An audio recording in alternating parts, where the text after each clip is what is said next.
Hello, beautiful people. If you are new here, my name is Jo. If you are not new here, welcome back to my channel. It is so great to have you all here today with me. How you doing? How are you? I haven't posted a wrap-up in a couple months. The main reason for that being I have not read a lot of books in the past couple of months. I started cross-stitching a couple of months ago. I also started playing Disney Dreamlight Valley and Animal Crossing. So that has been my priority.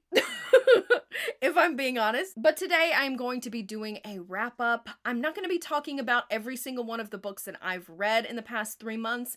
I'm just going to be focusing on what ones stood out to me. But if you want to know every single book that I've read in the past 3 months, I don't know why you would, but you are absolutely free and welcome to go and check out my Goodreads. The link to that is always down below. If you are a frequent watcher of my channel, you may know that Manacled by Sinlin Yu was my favorite book of last year. It is a fan fiction, so this year I've been wanting to dive deeper into fan fiction. I haven't gotten that deep yet, but one book that I do want to one fan fiction that I do want to mention is Safe Word is Devil's Snare by Shyalani, I guess? That's what it says on Goodreads. This is a Hermione and Neville fan fiction, which I never thought that I would be a Neville girl. There is something about dominant Neville that just works for me. I don't know. So in this story, the wizarding population has seen a significant loss, and the Ministry of Magic, the magic law people, wants to institute a marriage law. So everyone is pretty much coupled off based on how their magics meld together, how their magics meet each other, and Hermione is matched with Neville Longbottom. It was really good. I really enjoyed it. I don't know what it is about Harry Potter fanfiction. It just works for me. Next, for the SJM along, I just want to touch on that. We read, I think, A Court of Frost and Starlight in November, maybe? And then Kingdom of Ash in December, maybe? But I know we definitely read, Crescent City, House of Earth and Blood in January. A Court of Frost and Starlight is pretty much like a Hallmark special. It's a lot of fan service. I really like it. I know a lot of people don't. That's okay. I really liked it. Kingdom of Ash, obviously this is the grand finale of the Throne of Glass series. Obviously I loved it. Throne of Glass is one of my favorite series overall. I really liked it. House of Earth and Blood, the first time I read this book, it was a huge disappointment.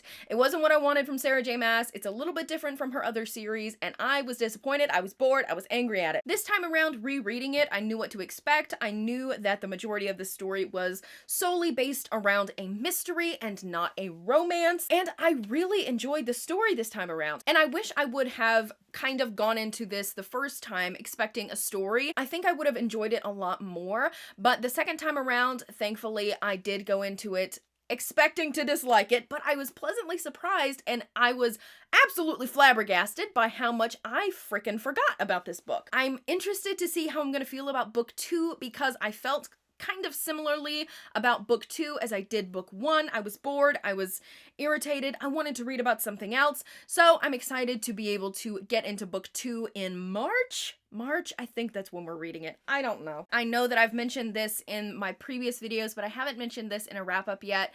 I became obsessed with the Black Dagger Brotherhood. Pretty much everybody knows what Black Dagger Brotherhood is, but if you don't, the Black Dagger Brotherhood follows a group of warrior vampires who are fighting against these people called the Lesser Society. The Lesser Society are pretty much humans who have kind of given up their humanity, their heart, in exchange for immortality and dark magic. It's a smexy time. Smexy warrior vampires. It's fantastic. So far, I've read up to book 5 in this series. I'm really enjoying them. I think I own like the first 12, so I have a lot more to go. This series is absolutely massive. I'm definitely interested in continuing on with the series.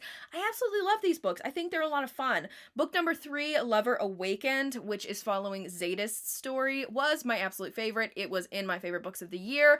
But they're all super fun, and they're kind of like, I don't know, super like emotional and dark at times as well, which I really enjoy. So I've been loving this series. Fantastic. It's great. Daughter of No World by Carissa Broadbent. This is a fantasy romance following a woman named Tisana, who is, at the beginning of this story, a slave. She is a magic user as well, and she is kind of like a performative slave, but she has dreams of obtaining her freedom, obviously. Through some shenanigans, she eventually gets her freedom and begins to make her way to this place called the Orders. The Orders are a kind of group of magical people who are not really tied to any sort of land. Tisana is hoping to join the Orders and hopefully through training gain some power so that she is able to go back and rescue the people that she left behind in slavery. Bits and pieces of this book remind me a lot of Throne of Glass. Tisana is a badass. Within this story, there is one of my favorite tropes, which is kind of like the training montage where the hero teaches the heroine how to do something. We have a grumpy to friends to lovers type of situation. It was a lot of fun.